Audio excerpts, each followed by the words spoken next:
Bruce Lee faces a real dilemma. He's on the verge of stardom in the United States with a projected TV series on the horizon, but he's just achieved superstardom as a film actor here in Hong Kong. So what does he choose, the East or the West? It's the kind of problem most budding movie actors would welcome. It's the Pierre Berton Show, the program that comes to you from the major capitals of the world. This edition comes to you from Hong Kong. And Pierre's guest is the man who taught karate, judo, and Chinese boxing to James Garner, Steve McQueen, Lee Marvin, and James Coburn. The newest Mandarin superstar, known in the West for his appearances in Batman, The Green Hornet, Ironside, and Longstreet. His name is Bruce Lee, and he doesn't even speak Mandarin. And here's Pierre. Well, how can you play in Mandarin movies if you don't even speak Mandarin? How do you do that? Well, first of all, I speak only Cantonese. Yeah. So, I mean, there is quite a difference as far as pronunciation and things like that go. So somebody else's voice is used, right? For Definitely, you? definitely. You just make the words. Doesn't that sound strange when you go to the movies, especially in Hong Kong, in your own town, and you see yourself with somebody else's voice? Well, not really, you see, because most of the Mandarin pictures done here are dubbed anyway. They're dubbed anyway? Anyway, I mean, disregard. I mean, they shoot without sound. So it doesn't, make any difference. Your lips never quite make the right words, do they? Yeah, well, that's where the difficulty lies, you see. I mean, in order to, because the Cantonese have a different way of saying things, different from the Mandarin. Yeah. So I have to find like something similar to that and keep a kind of a feeling going behind that. Something that matching the Mandarin deal. Like the Does old it silent sound complicated? days. Like the old silent days. But I gather in the movies made here, the dialogue is pretty stilted anyway. Yeah, I agree with you. I mean, see, to me, a motion picture is motion. Yeah. I mean, you got to keep the dialogue down to the minimum. Did you look at many Mandarin movies before you started playing in the first one? Yes. What did you think of them when you saw them? Quality-wise, I mean, I have to admit that it's not quite up to the standard. However, it is growing, and it is getting higher and higher and going toward that standard, that what I would term quality. They say the secret of your success in that movie, The Big Boss, which was such a success, you're rocketed you to stardom in Asia, was that you did your own fighting.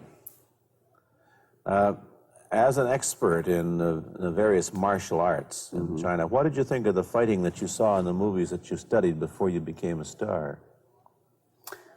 Well, I mean, definitely in the beginning, I had no intention or whatsoever that what I was practicing and what I'm still practicing now would lead to this to begin with.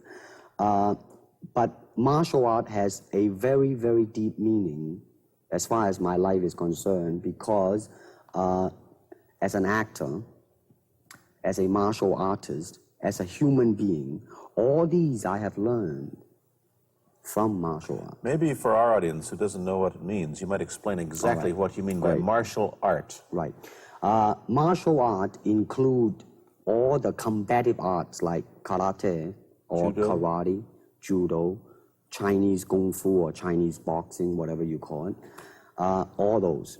You see, like Aikido, Korean, I can go on and on and on. But it's a combative form of fighting. I mean, it's not, some of them became sport, but some of them are still not. I mean, they use, for instance, kicking to the groin, jabbing fingers at the eyes, and things like that. No wonder you're successful in the Chinese movies. They're full of this kind of action anyway. They needed a guy like you could... Violence, man. So you didn't have to use a double when you moved into the motion picture world here. You did it all yourself. Right. Can you break 5 or 6 pieces of wood with your hand or your foot? I'll probably break my hand and foot. But tell me a little bit... you set up a school in Hollywood, didn't you, for people like James Garner and Steve McQueen and the others? Yes. Why would they want to learn Chinese martial art? Because of a movie role? Not really. I mean, most of them, you see, to me, at least the way that when I teach it, all type of knowledge ultimately means self-knowledge. So therefore, they're coming in to, and ask me to teach them not so much of how to defend themselves or how to do somebody in, rather They want to learn to express themselves through some movement, be it anger, be it determination, or whatsoever. So in other words, what I'm saying, therefore, is that he is paying me to show him in combative form the art of expressing the human body. Which is acting, in a sense, isn't it? Well, Or it would be useful, too, for an actor to have. it's, I mean, it might sound too philosophical, but it's unacting acting or acting unacting, if you... You've lost me. I have, right? So what I'm saying, actually, you see, I mean, it's a combination of both. I mean, here it is the natural instinct, and here is control. You are to combine the two in harmony. Not, if you have one to the extreme, you will be very unscientific. If you have another to the extreme, you become all of a sudden a mechanical man, no longer a human being. So it is a successful combination of both. So therefore, it is not only, so therefore it's not pure naturalness or unnaturalness. The ideal is unnatural naturalness or natural unnaturalness. Yin yang, eh? Right, man, that's it. One of your students, James Coburn, played in a movie called Iron Man Flint, in which he used karate. Is that what he learned from you? He learned it after. Oh, he went yeah. after he played in Iron Man. Right. You see, actually, I do not teach, karate because I do not believe in styles anymore. I mean, I do not believe that there is such thing as like Chinese way of fighting or the Japanese way of fighting or whatever way of fighting, because unless human beings have 3 arms and 4 legs, we will have a different form of fighting. But basically, we have only 2 hands and 2 feet. So styles tends to not only separate man, because they have their own doctrines, and then the doctrine became the gospel truth, that you cannot change,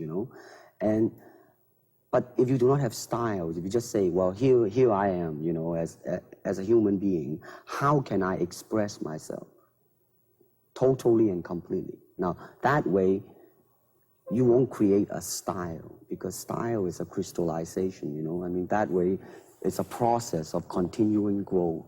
You talk about Chinese boxing. How does it differ from, say, our kind of boxing? Well, first, we use the feet. That's and a then start. we use the elbow. And You use the thumb, too? you name it, man. We use it all. You have to, you see, because, that is the expression of the human body. Everything, not just the hand.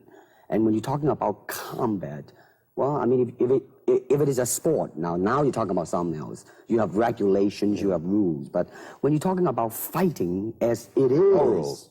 with no rules. Not real fighting. Well, then, baby, you better train every part of your body.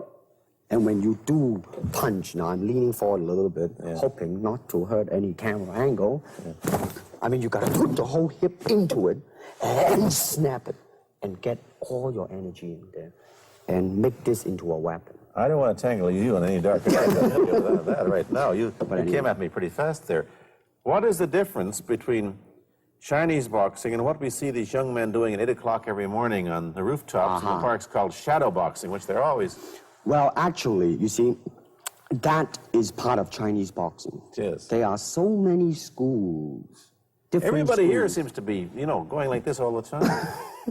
Well, that's good. I'm very glad. I'm very glad to see that, because at least somebody is caring for their own body, right? Yeah. That's a good sign.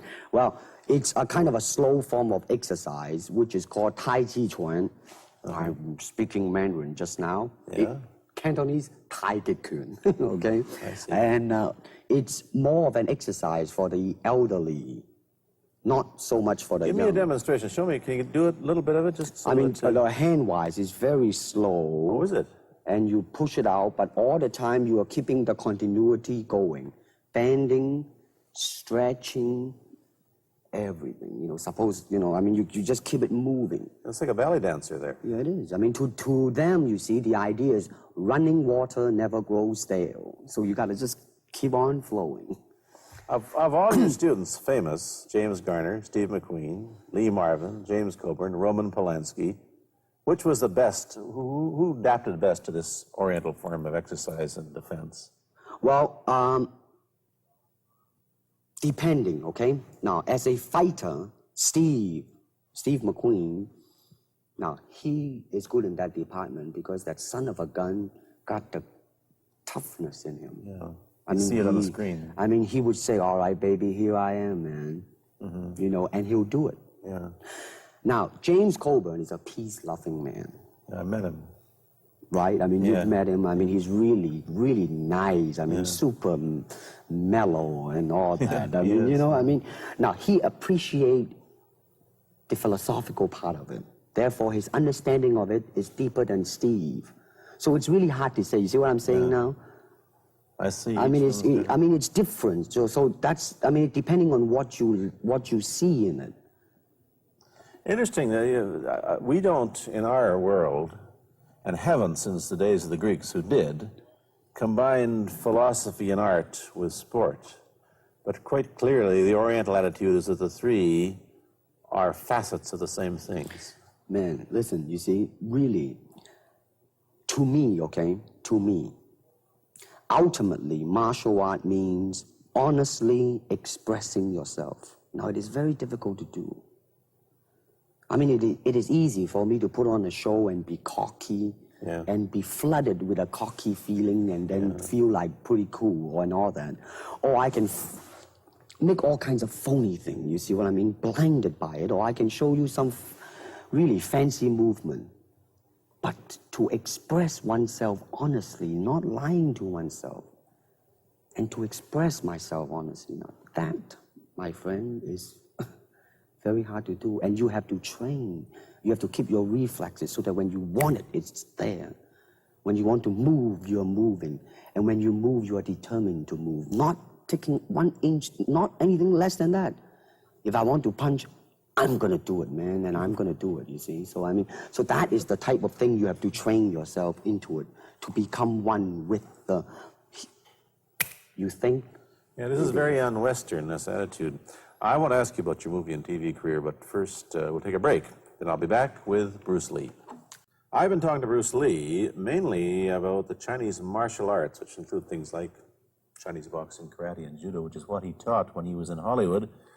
After he left the University of Washington, where he studied, of all things, philosophy, if you can believe that. He did, but that perhaps you understand why the two go together from the first half of this program.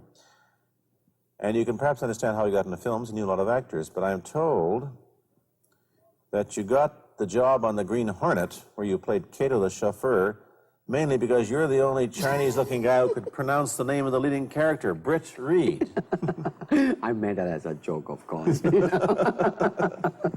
And it's a heck of a name, man. I mean, every time I said it at that time, I was super conscious. I mean, really now, that's another interesting thing, huh?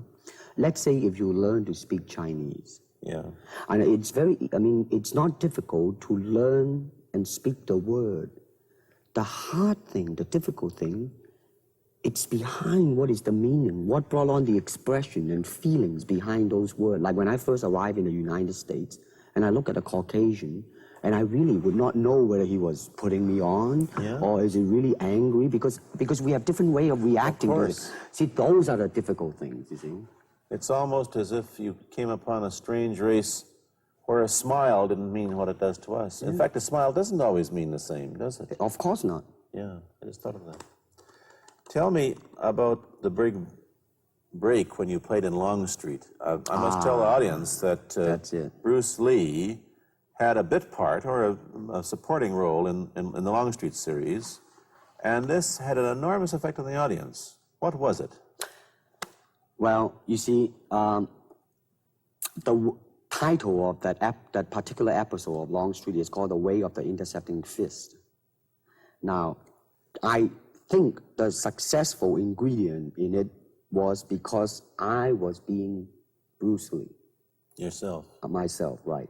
And did that part, just express myself, like I say, honestly express myself at that time. And I because of that, I brought, you know, favorable mentioning in like New York Times, which says like the Chinaman who incidentally came off quite convincingly enough to earn himself a television series and so on and so on and so forth. Can you remember the lines by Sterling Siliphant, the key lines? He's one of my students, you know that? Was he too? Yes. Too bad. Everybody is your student. But you read, there were some lines that expressed your philosophy. I don't know if you remember them or not. Oh, I remember that. I Let's said, hear. this is what it is, okay? You're talking to Longstreet, played by James Francesca. I said, empty your mind. Be formless, shapeless, like water. Now you put water into a cup, it becomes the cup. You put water into a bottle, it becomes the bottle. You put it in a teapot, it becomes the teapot. Now water can flow or it can crash. Be water, my friend. Like that, you see? Oh, I see. I get the idea. I get the power behind it.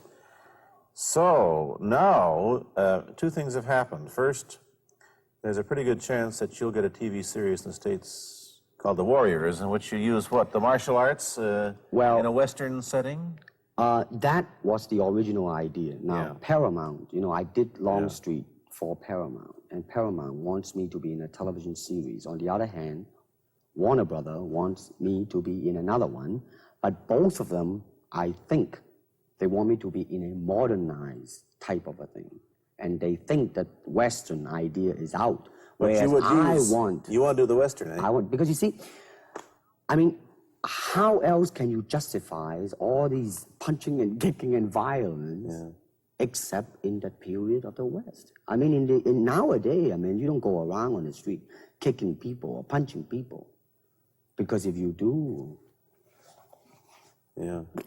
that's it. I mean, I don't care how good you are, you know. But this is true also of the Chinese dramas, which are mainly costume dramas. They're all full of blood and gore over here. Oh, you mean here? Yeah. Well, unfortunately, you see, I hope that the picture I am in would either explain why the violence was done, whether right or wrong or whatnot. But unfortunately, pictures, most of them here, are done mainly just for the sake of violence. You know what I mean? Like, you know, fighting for 30 minutes, get stabbed 50 times. And Well, I'm fascinated. Let me give you your microphone back. I'm fascinated that you came back. I am a martial artist. You came back to Hong Kong on the verge of success in Hollywood and full of it, and suddenly, on the strength of one picture, you become a superstar. Everybody knows you. You have to change your phone number. You get mobbed in the streets. Now, what are you going to do? Are you going to be able to live in both worlds? Are you going to be a superstar here, or one in the States, or both? Well, let me say this. First of all, the word superstar really turned me off, and I'll tell you why. Because the word star, man, it's an illusion. It's something what the public calls you. You should look upon oneself as an actor, man. I mean, you would be very pleased if somebody say, hey, man, you are a super actor. It is much better than, you know, superstar. Yeah, Therefore, you've got to admit that you are a superstar. You're not going to, if you're going to give me the truth. I'm honestly saying this, okay? Yes, I have been very successful. Yeah. Okay? But I mean, I think the word star I do not look upon myself as a star. I really don't. I mean, believe me, man, when I say it. I mean, I'm not saying it because What are you going to do? Let's get back to the question. Okay. Are you going to stay in Hong Kong and be famous? Or are you going to go to the United States and be famous? Or are you going to try and eat your cake and have it too? I am going to do both because, you see, I have already made up my mind that in the United States, I think something about the Oriental, the true Oriental should be shown. Hollywood sure as heck hasn't. You better believe it, man. I mean, it's always that pigtail and bouncing around, chop, you know, with the eyes slant and all that. And I think that's very, very out of Is it date. true that you were the first job you had was being cast as Charlie Chan's number one boy? Yeah, number one son, yeah. No, They never made a movie. No. They were going to make it into like a new Chinese James Bond type of a thing. Now that, you know, the old man Chan is dead, Charlie is dead, and his son is carrying on. But they didn't do that. Batman came along, you see, because, and then everything was started to be going into that, you know, that kind of a, which you were in. But is it mean, by the way, I did a really terrible job in that, I have to say. really? You didn't like yourself? I didn't see it. Let me ask you, however, about the problems that you face as a Chinese hero in an American series. Have people come up in the industry and said, well, we don't know how the audience are going to take a non-American? Well, such question has been raised. In fact, it is being discussed, and that is why The Warrior is not going to be on. I see. You see, because unfortunately, such thing does exist in this world. You see, like, I don't know, certain part of the country, right, where like they think that business-wise it's a risk.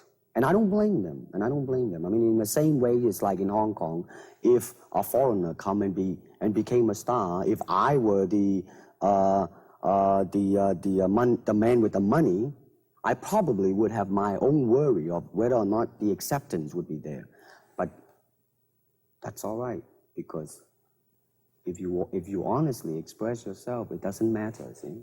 Because Are you, how about the other side of the coin? Is it possible that you are, I mean, you're fairly hip and fairly Americanized. Are you too Western for Oriental audiences, do you think? Oh man, like, how? I have been criticized for that. You have, eh? Oh, I would yes, think so. definitely. Well, let me say this. When I do the Chinese film, I'll try my best not to be as American as I, have been adjusted to for the last 12 years in the States. But when I go back to the States, it seems to be the other way around. You know You're what too I mean? exotic, eh? Yeah, man. I mean, they're trying to get me to do too many things that are really for the sake of being exotic. You understand what I'm trying to say? Oh, sure. So it's really, I mean, it's When you live in both worlds, it brings its problems as well as its advantages, and you've got both. Time to go to a commercial. I'll be back in a moment with Bruce Lee.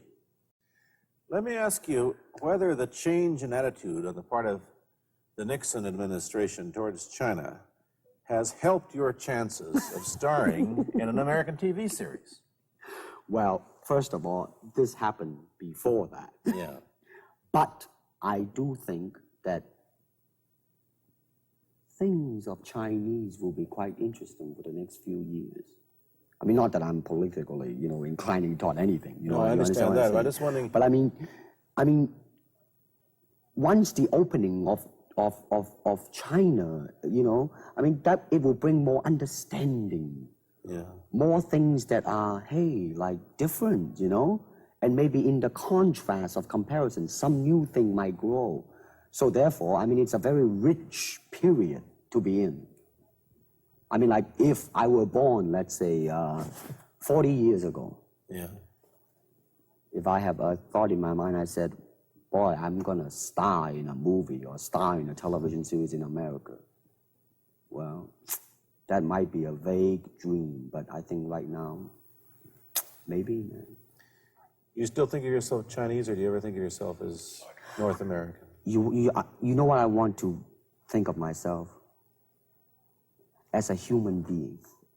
Because, I mean, I don't want to sound like, as Confucius say, but under the sky, under the heaven, man, there is but one family. It just so happened, man, that people are different. Okay, we got to go. Thank you, Bruce Lee, for coming here. Thank you for Pierre. watching. Thank you. You've been watching Bruce Lee on The Pierre Burton Show, a half-hour program of conversation, opinion, and debate. This is Bernard Cowan speaking.